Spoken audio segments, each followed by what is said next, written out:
पर कुछ पता करने आया हूँ। क्या पता करने आया है? मैं कर्ण पिशाचिनी को सिद्ध करना चाहता हूँ। ये सुनकर अघोरी की आंखों में अजीब सा डर दिखाई दिया। ऐसा सोचना भी मत, तू नहीं जानता, कर्ण पिशाचिनी सुनने में बहुत अच्छी लगती है, लेकिन इसे सिद्ध करना आसान नहीं होता। सिद्ध करने वाले को इस पूरे ब्रह्मांड की सबसे कठिन परीक्षा देनी होती है, तभी कर्ण पिशाचिनी उसके सामने आती है। परंतु वो जिस किसी के जीवन में आती है उसका जीवन नरक बन जाता है। लौट जा। तभी सुमित की नजर अघोरी के बगल में रखी हुई एक किताब पर पड़ी जो बहुत प्राचीन लग रही थी।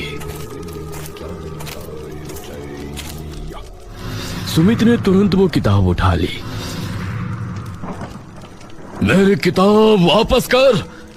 लेकिन सुमित रात के सन्नाटे में सीधा दौड़ पड़ा। अघोरी की आवाज उसके कानों में गूंज रही थी।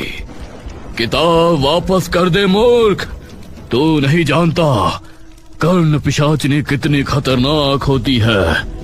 उस दुनिया के दरवाजे मत खटखटा, वहां से कोई वापस नहीं आया। मगर सुमित की आंखों में केवल पारुल के लिए नफरत थी।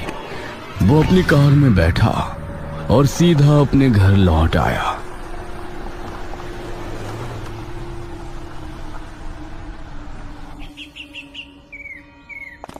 अगले दिन सुमित अपना बैग लेकर फिर निकल रहा था कि तभी उसके पिता ने पूछा, तुम कहाँ जा रहे हो?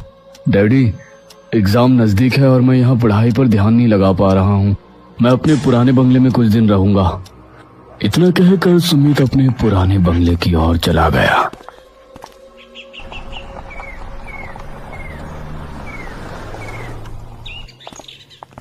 सुमित पुराने बंगले में पहुंच गया।